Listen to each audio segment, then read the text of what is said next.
Sure. Good morning. My name's Heidi Prentup. I'm a commander with the Sheriff's Office, Prentup. Welcome to day 6 of our flood event in Boulder County. We have some updates from all of the people that are working with us on this event. We still have only 3 confirmed fatalities. We have more than 183 people that are unaccounted for. And again, that doesn't mean they're missing. They just haven't been able to contact their families. And we're working diligently with detectives and the Urban Search and Rescue Group to locate these people in the mountains, or if they have already self-evacuated from the mountains, to get in contact with them. There were 215 people airlifted and 11 people evacuated by ground by military resources on yesterday. There are approximately 1,700 Boulder residents that have been evacuated in total by military resources during this event. Last night the night before last, all of our statistics are from yesterday. There were 241 people in evacuation shelters and 60 to 70 people searching for long-term shelter. Right now I'd like to show you some flagging that people may see on their homes. And I want to explain that these are being used by the Urban Search and Rescue people, and what it tells them different things. The colors of flaggings mean something to them. They are not looking at the structural integrity of the house. They are not condemning residences. They're checking to see if people are in the residences, and they will write information on the green tag, and then this may be on the residence, or it may be on the mailbox in front of the residence. It shows the other searchers that somebody has been in the residence, and they either need to go in and do something else, or they can pass by the residence. There also may be a green strip of tape that is on the ground between rocks on the driveway. We're asking residents, if you see these items on your home or the green tape on the ground, please leave them there. The Sheriff's Office will let you know when it is okay to remove them. And the green tape on the ground is so that when the helicopters go over, that they can see from the air that the house has been checked. So if the weather takes the green flagging off the ground, we ask that you put it back if you're able to do that, if you find that in front of your residence.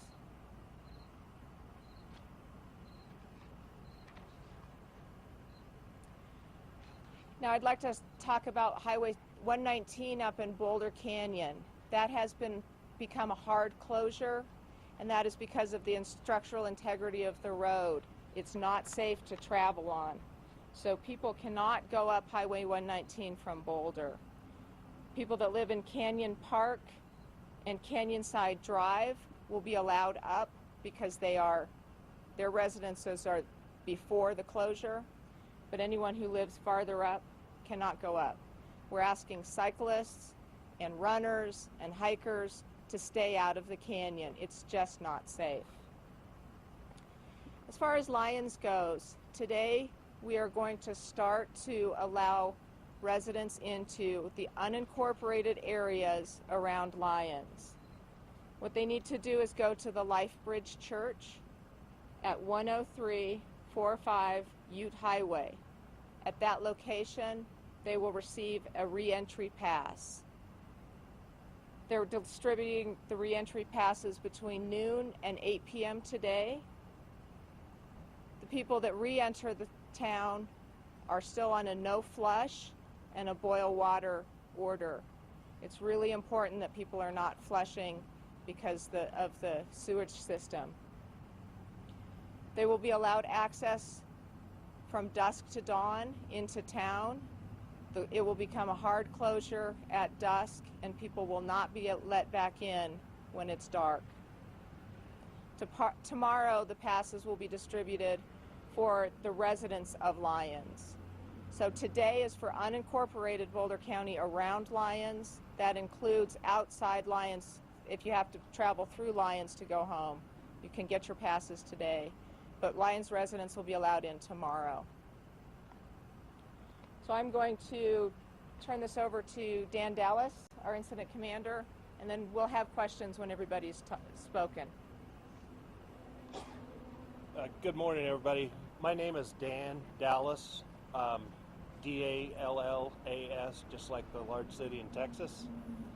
I'm the incident commander for Rocky Mountain Incident Management Team, Team B, and we're here to help coordinate, support, and basically direct tactical operations for all the activities that are going on with the flood event here.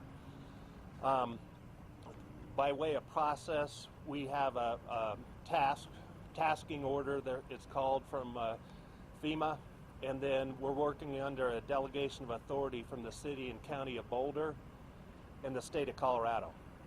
And I just wanted to say a couple things, and I'll give you a few more numbers to add to the sheriff's office here in a second. But the main thing I wanted to say is just this is a great, I'll go beyond interagency. This is just a great example of what's right with how our government can work. On my team alone, there's 56 people. There's upwards of 20 agencies. Most of us are from the state of Colorado, so we're fellow Coloradans, and you know, we feel the pain. In my case, I'm from southern Colorado, and I had a large fire event earlier this year and had 9 evacuees living with me for a while. So, you know, we have a pretty firm understanding. The rest of my team's from around the rest of the state. But if you look at this flood event, we're talking from the federal government. You're looking at the FEMA, and then the tasking to my team went to the U.S. Forest Service, and then we've got military assets, both National Guard and regular military, that have been just a linchpin for our operation. And then, of course, state of Colorado and also the city and county of Boulder. So all levels of government are involved in this.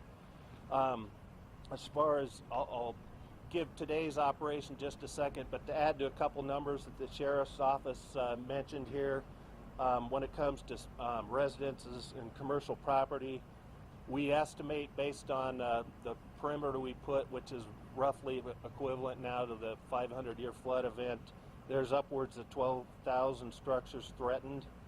To date, we have assessed, so there, for single residences, there's 166 single residences that are damaged. 120 of those are destroyed. For commercial property, we estimate there's 60 in the flood zone. 28 of those are damaged. 1 is destroyed. So that adds a few more numbers to what you got from the sheriff's office there. As far as today's operations, we will continue with the search and rescue, life safety missions that we've been doing, the evacuations that we've been doing with folks. The numbers were given to you by the sheriff's office on what we've done to date. We'll continue with those evacuations, but the other thing is we're starting to turn the corner and doing a really significant amount of assessment work, which helps the city and county of Boulder kind of get the kind of information to the state they'll need for the FEMA declaration that's been done. So with that, the only other thing I would mention is when it comes to the evacuations, one of the things that we noted yesterday, we had a very good day after the mist that happened in the morning with flying, is we're seeing a significant reduction of number of people who are asking to be evacuated now. They're either, in most cases, they're either have chosen to stay in place or they're already out. But we will kind of, if you will, make one more grid sweep today and establish if there's anybody else that wants to come out. And then most of our operation we're looking at is this assessment phase from here on out, trying to help get the state and the city and county of Boulder the kind of information they need.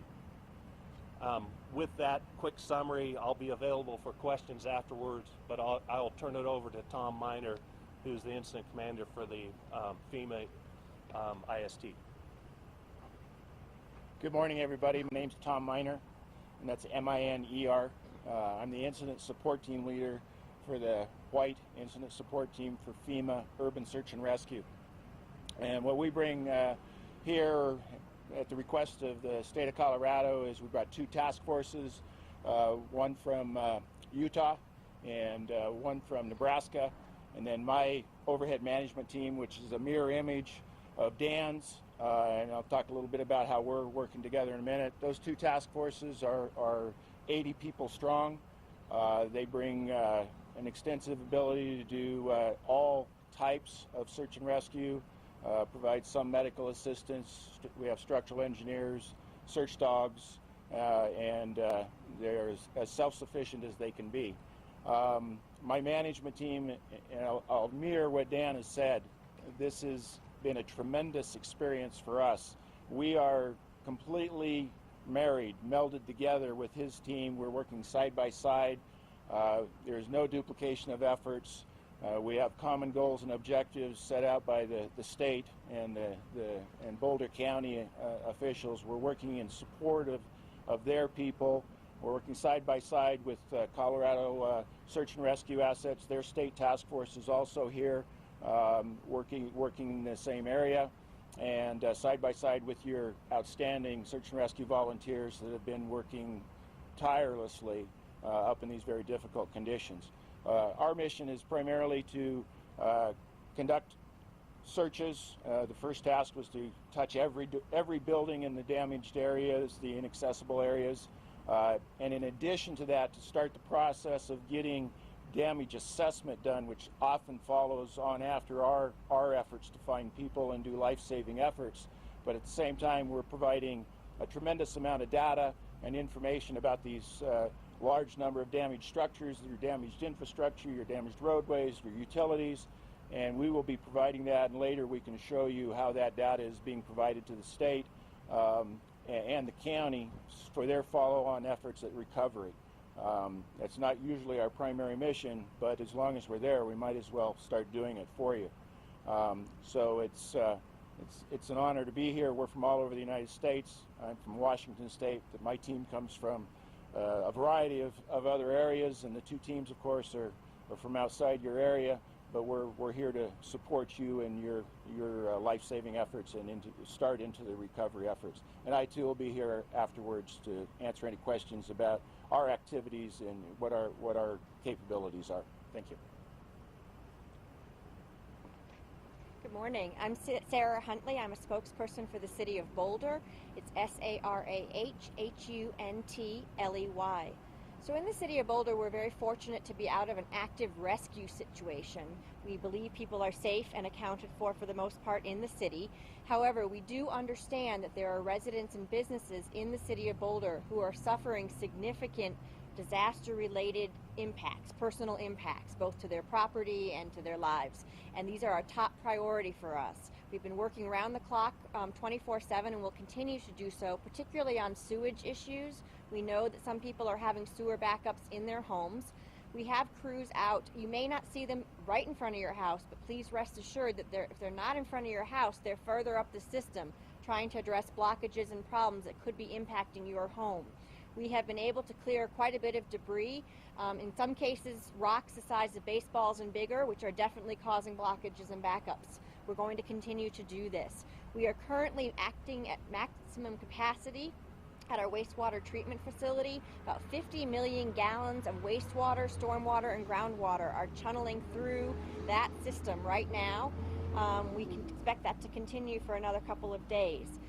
We are shifting our Public Works emergency line so that city residents can access Public Works emergency crews in a more streamlined fashion. Starting today, we'll have a phone number set up for any kinds of Public Works emergencies. So that includes wastewater, includes water quality, transportation, and access issues. That new phone number is 303-413-7100. It'll be in operation from 7 a.m. to 7 p.m. Monday through Friday. If you've already reported problems either to a city phone number or to the county call center, please rest assured that we have your report and we are working on it. You don't need to call again. This is for new emergencies, please. We also are extending our hours at our Planning and Development Services Center. We understand there's quite a bit of rebuilding that needs to occur, and we want to aid residents and businesses in that. We'll have office hours from 8 a.m. to 5 p.m. Monday through Friday. Those are extended hours. We're also starting a call line for people who have questions about what types of permits they might need for repair and restoration related to floods. That phone number is 303-441-1880. We will be streamlining our permit process for people who have flood-related only damage to their homes. We'd like to mention that our municipal airport is still serving as a landing zone for all aerial rescue missions, and we're very pleased to be able to provide this resource. We're so grateful for federal and state assistance at this point, and we'd also like to give a special shout out to the Boulder Valley School District and St. Vrain School Districts, which have been extraordinary in helping us transport evacuees, to the YMCA, which is an evacuation center in the city of Boulder, and to CU for their assistance with our evacuees. Downtown businesses are reopening. Many of them are reopened already and are eager to have business as soon as it becomes accessible for people. Roads to the downtown area are open and parking structures are open and operational. Open space and mountain parks, however, do remain closed, and we're encouraging people to stay off as there are still very hazardous conditions there. Lastly, I would just like to mention that the city has created a flood recovery website that we're encouraging all city residents and businesses to use, as well as anybody else in the recovery zone. There's some very helpful information there, both general and city specific. It's boulderfloodinfo.net. So if you could encourage viewers to go to those locations, we would greatly appreciate it. Thanks so much. I think Ryan Huff is here from the CU to make some statements for the university. Good morning. My name is Ryan Huff. I'm the spokesman for the University of Colorado Police Department. My name is spelled R-Y-A-N, last name H-U-F-F, as in Frank. Last night, we assisted the Red Cross to open a shelter at the Coors Event Center. That is our basketball and volleyball arena. So far, 2 evacuees have shown up to that area, but we stand ready to have upwards of 300 people should the need arise. So we stand ready to help our neighbors during this tragedy as we stabilize the campus. I also want to say that our police department has offered to the county our Razor all-terrain vehicles and personnel should the sheriff's office or any other agencies need those to assist in the evacuation. So again, we're ready to help our neighbors during this tragedy. The campus opened yesterday. We had a pretty good participation from faculty, students, and staff. But with that said, the university certainly understands the tragedy has affected a lot of people, their property. So their faculty and supervisors are working with students and others to make sure they are accommodated. I also want to tell you about a website that CU has set up that has a lot of different resources on it. That is colorado.edu/2013 flood. If people need to obtain off-campus housing because their properties off-campus have been damaged, there are resources for that. For those that need coursework and academic assistance, also have resources there, workplace absences, and also at the University Memorial Center today, there are tables set up to help people who have any questions. The damage assessments will take some number of weeks. Our preliminary assessments still show about 80, that's 80, of our buildings had some form of damage.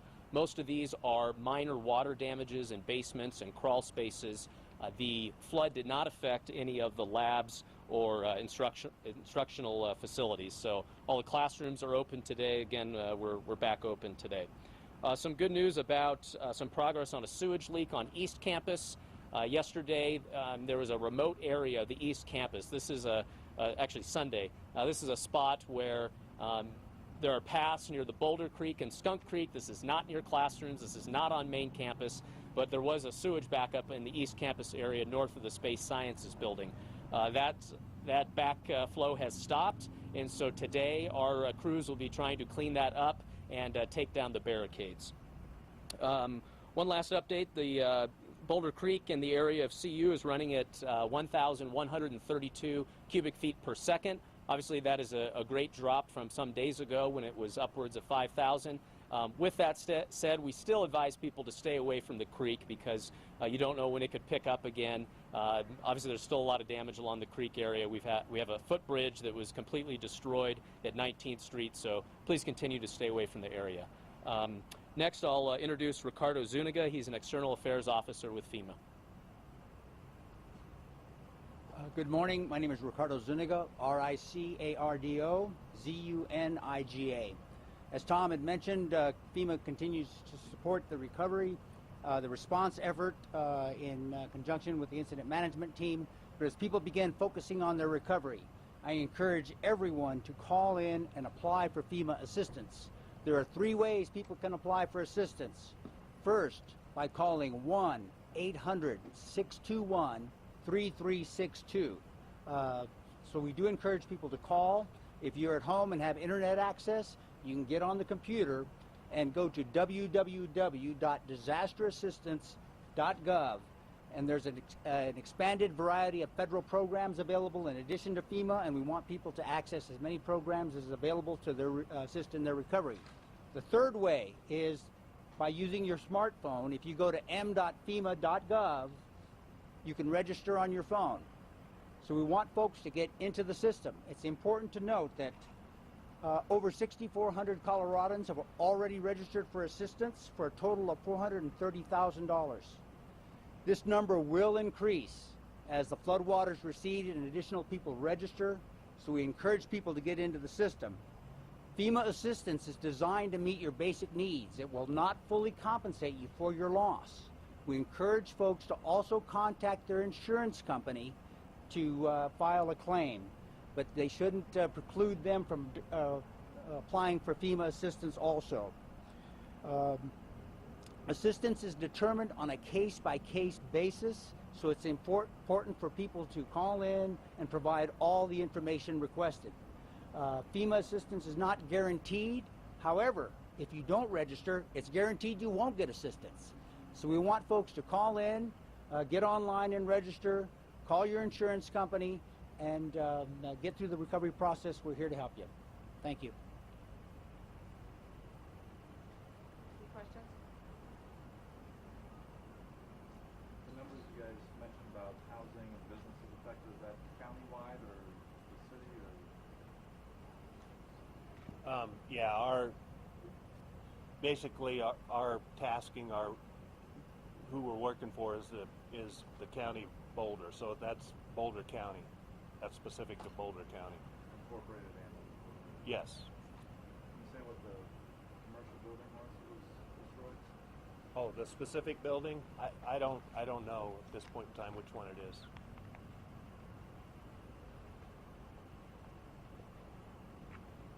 Does anybody else have any questions? Sheriff, how are your folks holding up? I mean, I'm sure a lot of people have been putting in a lot of long hours, and all the responders have been doing this round the clock, and a lot of them are vested because they have homes here too. What's it been like for people? I mean, what's the stress level? What are people's morale? What's going on here? Talk to us about it a little bit. Everybody is extremely stressed. All of the people that are working on this, most of the people have been here for 6 days. And yes, the morale we're hanging in there, just like everybody is. It's very heartwarming to see the people coming off the helicopters with their animals. We have several employees of the county and the city that were impacted. We have some people that are out of their homes, but are still coming to work. So we're in it and taking care of ourselves and our community.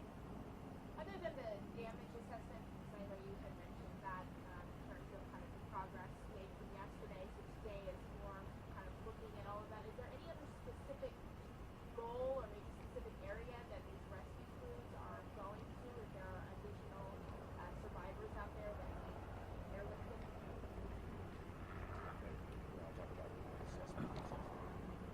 You know, at this point, we're not aware of it. As far as our use, if you will, of tactical resources, basically, again, we're working for the city and county of Boulder. We get information from their emergency operations center. We prioritize that and then go respond to whatever it is. But to answer your question specifically, at this point, we're unaware of any additional needs in that regard. So would it be almost fair to say that that part of your effort is over? No, I won't go there yet. We're What I'm saying is we're seeing a drop off in the need, but we're always available and intend that would become our first priority the minute we know about something like that. And I was just going to say that our teams are still out in the field continuing damage, looking at those buildings and trying to get assessment, because we haven't laid our hands or eyes on every structure in the affected area. Again, we've been focusing on people and their needs, and as that winds down, then we can free up our personnel and the other people that are out in the field to go do more of that damage assessment, which expedites the recovery effort, gets people the information they need about what do we need to bring back in to start building our infrastructure back up. And certainly with people and responders going back up in there with the infrastructure as damaged as it is, there could be another emergent situation, and we would have resources between our forces to immediately respond to that. So no, we are definitely not out of life safety, because it's still a hazardous environment that people are going back into.